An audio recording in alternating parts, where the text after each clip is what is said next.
Hello everyone. MPSI 2020 के लिए maths का ये है पार्ट 4 और इसमें सॉल्व कर रहे हैं 27 अक्टूबर 2017 के शिफ्ट 1 के क्वेश्चंस। फर्स्ट क्वेश्चन है 66 के पहले के क्वेश्चंस इसके प्रीवियस पार्ट में सॉल्व कर लिए थे और उसके बाद के इसमें सॉल्व कर रहे हैं। ए रेशो बी इतना दिया गया है, ए रेशो सी 1:3, तो ए रेशो बी रेशो सी बताना है। यहाँ पे ए बी दिया गया है और ए सी, तो कॉमन है ए और ए। ये a ratio B equal to 2:1 है, तो इसको हम b रेशो a में लिख सकते हैं। इक्वल टू हो जाएगा 1:2 और a रेशो c दिया है 1:3।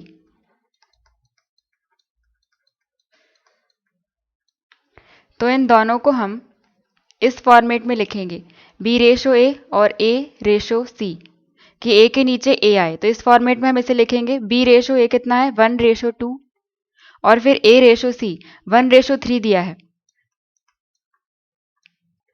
तो इसमें 2 के साइड में जो जगह खाली है वहां पर हम 2 ही लिख देंगे और 1 के साइड में जो जगह है वहां पर 1 ही लिख देंगे। उसके बाद नीचे की तरफ मल्टीप्लाई करेंगे, तो 1 इंटू 1 1 हो जाएगा, 2 इंटू 1 2 और 2 इंटू 3 6, 126। तो ये क्या आया है, b ratio a ratio c 1:2:6 आया। लेकिन क्वेश्चन में क्या पूछा है, a b c, तो इसको हम चेंज कर देंगे। a सबसे पहले लिखना है, तो a कितना है, ए बी सी, ए है 2 तो 2 रेशो बी क्या है 1, उसके बाद सी है 6, तो 2:1:6 इसका रेशो आ गया 2:1:6, थर्ड ऑप्शन। नेक्स्ट है बाय सेलिंग अ टेबल, एक टेबल को 400 रुपीज के बजाय 350 रुपीज में बेचने पर लॉस परसेंट 5% बढ़ जाता है, तो कॉस्ट प्राइस क्या हो जाएगी टेबल की। अब टेबल को 400 में बेचना था लेकिन 350 में बेचा, तो अंतर कितने का है, 400 माइनस 350, तो लॉस कितना हो गया उसे 50 रुपीज का।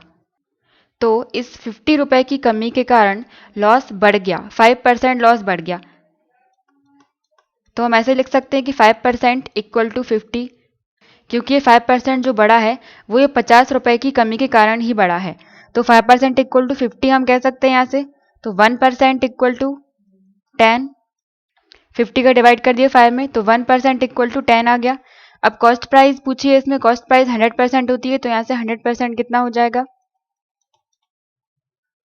1000। तो टेबल की कॉस्ट प्राइस हो जाएगी 1000 रुपीज, फोर्थ ऑप्शन।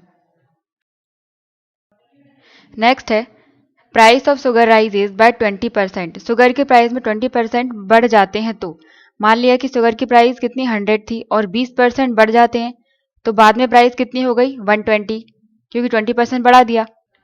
तो by how much percent should the consumption of sugar be reduced, मतलब शुगर की खपत को कितना परसेंट कम किया जाए कि एक्सपेंडिचर चेंज ना हो, उसका खर्च अपरिवर्तित रहे। तो पहले 100 था, बाद में 120 हो गया, तो कितना कम करना चाहिए कि सेम हो जाए, 120 से 100 तक आना है वापस। तो 120 से 100 तक आने के लिए कितना कम करना पड़ेगा, 120 माइनस 100, मतलब 20 कम होना पड़ेगा, डिवाइड, और था कितना 120, इस 120 से हम लेंगे, क्योंकि बाद में तो प्राइस इतना है ना 120, तो 120 से 100 तक आने में हमें 20 कम आना पड़ेगा, और था कितना 120, और परसेंट निकालना है तो इंटू 100 कर देंगे। ये 0 से 0 कैंसिल, 2 से ये 6 बार कैंसिल होगा, ये 3 बार और ये 50 बार, तो 50/3 इसको कैंसिल करेंगे तो 1 6 और फिर जाएगा नहीं तो 0.6, 16.6%, इतना परसेंट कंजप्शन को कम करना पड़ेगा। फर्स्ट ऑप्शन इसका राइट आंसर है। नेक्स्ट है 5 years ago ages of Bali and Geeta, 5 साल पहले बाली और गीता के एज का रेशो कितना था 3:4। 10 years हैंस, 10 years के बाद उनका रेशो हो गया 6:7। तो what is the difference between their present ages, वर्तमान की आयु का अंतर कितना है दोनों का। तो बाली और गीता, तो इसमें 5 साल पहले का है तो हमने -5 लिख दिया। 5 साल पहले इनका रेशो कितना था 3:4, और 10 साल के बाद तो +10 लिख रहे हैं, रेशो बाद में हो जाएगा 6:7। ये 5 साल पहले का और ये 10 साल बाद का। तो ये 5 साल पहले का था और ये 10 साल बाद, तो कितना आगे बढ़ना है? पहले तो 5 साल से प्रेजेंट तक आएंगे तो 5 जोड़ेंगे और 10 साल बाद तक तो 10 और जोड़ेंगे, तो 5 और 10 15 साल के लिए इसमें देखना है। इसमें एक और बात का ध्यान रखना है कि ये 3 और 6 का अंतर और 4 और 7 का अंतर सेम होना चाहिए। यहाँ पर डिफरेंस कितना है? 3 का डिफरेंस है, दोनों में सेम है। अगर सेम नहीं होता तो हम सेम करते, दोनों में मल्टीप्लाई करके यहाँ इस इक्वेशन में और इनमें इसमें किसी भी नंबर का मल्टीप्लाई करके हम इस डिफरेंस को सेम करते। यहाँ पर सेम है इसलिए हम वही ले लेंगे। 6 में से 3 माइनस करेंगे तो 3 ही आएगा और 7 में से 4 माइनस करेंगे तो 3 ही आएगा। तो डिफरेंस कितना है? 3। वो डिफरेंस लिया इक्वल टू, और कितना हमें आगे आना है? 15 साल तक हमें आगे आना है, तो ये 15। 3 इक्वल टू 15। यहाँ से हम 1 इक्वल टू निकालें, 1 इक्वल टू 5 मिल जाएगा यहाँ से। अब ये हमें एक मेन इक्वेशन मिल गई, तो यहाँ से हम किसी की भी एज निकाल सकते हैं। 5 साल पहले की ये 3 इक्वल टू निकाल लो या 4 इक्वल टू। अगर 5 साल पहले की वाली की निकालेंगे तो 3 इक्वल टू कितना हो जाएगा? 3 इक्वल टू 15 हो जाएगा और 4 इक्वल टू 20। ये 5 साल पहले की हो गई। लेकिन इसमें अंतर पूछा गया है, तो अंतर तो सेम होता है चाहे पहले हो या बाद में। तो हम 3 और 4 का अंतर ले लेते हैं, 1 आएगा। अगर 6 और 7 का लेंगे तो भी 1 ही आएगा, तो हमें 1 के बराबर में देखना है। 1 का बराबर हमें यही मिल चुका था, 1 इक्वल टू 5, तो दोनों की एजेस में अंतर हो जाएगा 5 ईयर्स का। 5 ईयर्स, थर्ड ऑप्शन। नेक्स्ट है HCF and LCM of two numbers are 12 and 72। HCF और LCM दिया गया है और दोनों नंबर्स का सम दिया है 60। तो one of the two numbers, कोई एक नंबर जो है वो कौन, दोनों में से एक नंबर क्या होगा? तो दोनों नंबर्स का सम 60 दिया गया है, तो अगर हम एक नंबर मान ले x है तो दूसरा नंबर क्या हो जाएगा? 60 माइनस x। तो ये एक फॉर्मूला होता है कि LCM into HCF equal to जो दो नंबर है उन दोनों का मल्टीप्लीकेशन, पहला नंबर इंटू दूसरा नंबर। ये फॉर्मूला होता है मैथ में, LCM HCF में। पहला नंबर हमने मान लिया ये और दूसरा नंबर 60 माइनस एक्स, क्योंकि सम दिया गया है 60। अब LCM दिया है कितना? 72 इंटू HCF है 12 इक्वल टू फर्स्ट नंबर है x इंटू दूसरा नंबर है 60 माइनस एक्स। यहाँ से हम x की वैल्यू निकालेंगे, ये हो जाएगा 4 और 84, 85, 86, 864 इक्वल टू इसका इसमें मल्टीप्लाई करेंगे तो 60x माइनस एक्स और एक्स स्क्वायर। अभी एक्स स्क्वायर निगेटिव का है, इस साइड लेके आएंगे तो पॉजिटिव का हो जाएगा। एक्स स्क्वायर प्लस का हो गया, ये प्लस का है तो माइनस का हो जाएगा। Minus 60x plus 864 equal to 0। ये इक्वेशन मिल गई। यहाँ से हमें x की वैल्यू निकालनी है, तो 864 के फैक्टर्स हमें तोड़ना है कि हमें माइनस 60 मिल जाए। तो इसके फैक्टर्स हम ले लेंगे 36 और 24। इनका मल्टीप्लाई करने पर 864 ही मिलेगा, 864, लेकिन नेगेटिव के लेंगे क्योंकि माइनस का 60 लेना है। Minus 24x plus 864 equal to 0। अभी 36 और 24 को प्लस करेंगे तो माइनस का 60 ही मिलेगा, और ये माइनस और माइनस इन दोनों साइन का मल्टीप्लाई करेंगे तो ये प्लस ही मिलेगा, मतलब ये करेक्ट है। इसके बाद यहाँ से हम x कॉमन ले लेंगे, तो x कॉमन लिया, अंदर बचेगा x माइनस 36। यहाँ से माइनस के 24 कॉमन ले लेंगे तो ब्रैकेट के अंदर आ जाएगा x, ये आगे माइनस लगा दिया तो यहाँ पर अंदर एक माइनस लग जाएगा, माइनस 36 इक्वल टू 0। अब ये x माइनस 36 और x माइनस 36 हम कॉमन ले लेंगे, x माइनस 36 और फिर बाकी बचा हुआ ये x माइनस 24 इक्वल टू 0। अब इन दोनों को एक एक करके 0 के बराबर में लिखेंगे तो x माइनस 36 इक्वल टू 0। यहाँ से हमें मिल जाएगा x इक्वल टू 36, एक वैल्यू आ गई x की, x इक्वल टू 36, और यहाँ से जब x माइनस 24 को 0 के बराबर में लिखेंगे तो ये नेगेटिव है, उस साइड जाएगा तो प्लस का हो जाएगा, x इक्वल टू 24। तो x की दो वैल्यू हमें मिल गई 36 और 24। तो x की वैल्यू अगर हम 36 मानते हैं, यहाँ पर अगर 36 लिखते हैं तो दूसरा नंबर 24 मिल जाएगा, और अगर x हम 24 मानते हैं तो ये दूसरा नंबर 36 मिल जाएगा। तो दो नंबर हमें मिल गए 36 और 24। तो इन दोनों में से कोई एक नंबर पूछा था, ऑप्शन में से 36 कहीं नहीं है, 24 है, तो इसका आंसर हो जाएगा 24, थर्ड ऑप्शन। नेक्स्ट है a fan is listed at ₹150। 150 उसकी लिस्ट प्राइस है या अंकित मूल्य है, और 20% का डिस्काउंट दिया गया है, तो सेलिंग प्राइस क्या हो जाएगी फैन की? तो डिस्काउंट इसमें 20% का दिया जा रहा है और लिस्ट प्राइस या अंकित मूल्य 100% होता है। इस पे 20% कम कर देंगे तो कितना हो जाएगा 80%। तो 80% हम निकाल दें 150 का, 80% 150 का, तो परसेंट का साइन हटाएंगे, डिवाइड में 100 इंटू 150, ये 0 से 0 और ये 0 से ये 0, तो 15 इंटू 8 120 आ गई selling price. Fourth option. Next है, ये गिवन फिगर दिया गया है, इसमें ए बी सी 90 है, ये 90 है एंगल, और एंगल ए 30 दिया गया है, तो ए सी डी क्या हो जाएगा, ए सी डी ये बाहर वाला एंगल ये बताना है। तो ए बी सी ये एक ट्राइंगल है,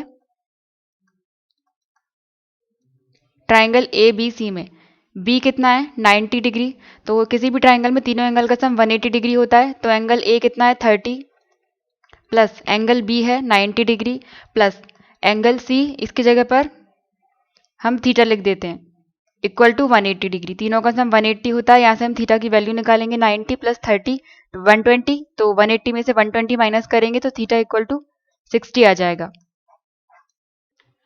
तो ये वाला एंगल अंदर का 60, ये अंदर वाला सी एंगल आ गया 60 डिग्री। तो पूछा है ये वाला एंगल, तो ये एक लाइन जा रही है ऐसी, जब ये 60 है इस पूरे का सम होता है 180 डिग्री, ये पूरा 180 डिग्री होता है, ये इतना 60 है तो ये इतना कितना हो जाएगा 180 में से 60 को माइनस कर दें, क्योंकि ये एक स्ट्रेट लाइन है और एक स्ट्रेट लाइन पर चाहे कितने भी एंगल बन जाए, ये वाला ये वाला ले लें, लेकिन ये पूरा जो सम होगा इन सभी एंगल्स का वो 180 डिग्री ही होता है। और सेम यहाँ पर ये 60 दिया गया है, तो ये क्या हो जाएगा 180 में 60 को माइनस कर देंगे तो 120 आ जाएगा, ये 120 एंगल ए सी डी हो जाएगा 120 डिग्री, फर्स्ट ऑप्शन। नेक्स्ट है, the simple interest on a sum after 4 years is 1/5 of the sum. Sum मतलब प्रिंसिपल, प्रिंसिपल को हम मान लेते हैं पी, तो सिंपल इंटरेस्ट कितना है 1/5 है प्रिंसिपल का, तो सिंपल इंटरेस्ट कितना हो जाएगा 1/5 ऑफ पी, मतलब प्रिंसिपल का 1/5। The rate of interest per annum, rate निकालनी है, सिंपल इंटरेस्ट का फॉर्मूला होता है principal into rate into time divide में 100, तो सिंपल इंटरेस्ट की जगह पर हम लिख देंगे 1/5 of P equal to P की जगह पर पी ही लिख दिया इंटू रेट, रेट निकालना है तो आर लिख दिया, आर मान लिया हमने कि रेट है, और टाइम दिया गया है 4 डिवाइड में 100, तो ये इक्वल टू में है, पी से पी कैंसिल हो जाएगा और ये 5 से 100 को कैंसिल करेंगे तो 20 बार कैंसिल होगा, और ये 4 से कैंसिल हो जाएगा 5 बार, 20 कैंसिल हो गया 5 बार। अब यहाँ पर केवल आर बचा है, तो आर इक्वल टू 5%, रेट आ गई 5%, 5% थर्ड ऑप्शन। नेक्स्ट है, 2 numbers are in the ratio 5:8, if their difference is 48 then the smaller number, smaller number बताना है, तो दोनों नंबर का रेशो दिया गया है 5:8, तो इनका डिफरेंस 48 है, तो रेशो का डिफरेंस हम ले लें, 5 और 8 में अंतर कितना है 3 का, और वो अंतर कितना दिया गया है 48, तो 3 इक्वल टू 48, यहाँ से हम 1 इक्वल टू निकालेंगे तो 16, 1 इक्वल टू 16 यहाँ से मिल गया, तो छोटा नंबर पूछा है, छोटा वाला रेशो क्या है 5, तो 5 इक्वल टू कितना हो जाएगा 16 इंटू 5 80, छोटा नंबर आ गया smaller number 80, second option. Next है, इसको सॉल्व करना है, ये बॉड मास के अकॉर्डिंग सॉल्व होगा, तो सबसे पहले हम ब्रैकेट सॉल्व करेंगे, ये है ब्रैकेट वाला पार्ट, तो 0.2 इंटू 0.2 इसकी जगह लिख देंगे 0.04, क्योंकि 2 इंटू 2 4 और एक ये नंबर है और एक ही नंबर है, तो 2 नंबर के बाद पॉइंट आएगा, तो 0 और 4 2 के बाद पॉइंट आएगा 0.04। उसके बाद डिवाइड करना है, तो डिवाइड का साइन है ये, इस पार्ट को हम पहले सॉल्व करेंगे, तो ये आ जाएगा 0.2 प्लस 0.2 माइनस 0.2, अब इस डिवाइड, ये डिवाइड है तो हम इस 0.2 को नीचे लिखेंगे डिवाइड में, इंटू इसकी जगह पर लिख दिया 0.04, ये 0.2 0.2 कैंसिल हो जाएगा, इसकी जगह पर 1 आ जाएगा, और इस 1 का मल्टीप्लाई हम करेंगे 0.04 में, तो 0.04 ही आएगा, और इन दोनों को प्लस करेंगे तो 0.4 माइनस ये 1 इंटू 0.04, अब इन दोनों को माइनस कर देंगे तो आ जाएगा 0.36, 0.36 फर्स्ट ऑप्शन। नेक्स्ट है, ये फ्रैक्शंस दिए गए हैं, इन सबको असेंडिंग ऑर्डर में लिखना है, आरोही क्रम में लिखना है। इसका एक तरीका तो ये है कि नॉर्मली डिवाइड कर लो, वैसे जो छोटा है वो छोटा और बड़ा है वो बड़ा, उस हिसाब से सबसे पहले छोटा फिर बड़ा हिसाब से लिख देंगे। या फिर इन दोनों का अंतर करके भी लिख सकते हैं, जैसे इसकी पहले वाले वीडियो में देखा था 1/3, 4/7 और 2/5, ये 3 नंबर हैं। तो 1 और 3 में कितने का डिफरेंस है? 2 का। ये 3 का अंतर है और यहाँ पर फिर 3 का अंतर है। तो 2, 3, 3 इन तीनों का एलसीएम ले लेंगे, एलसीएम आ जाएगा 6। तो हम क्या करते हैं, एलसीएम डिवाइड में डिफरेंस इनटू न्यूमरेटर, जो ऊपर लिखा होता है वो, ये पार्ट हमें सॉल्व करना है हर एक का। तो इसके लिए देखेंगे एलसीएम है 6 डिवाइड में 2 डिफरेंस इनटू 1 जो न्यूमरेटर है, तो ये आ जाएगा 3।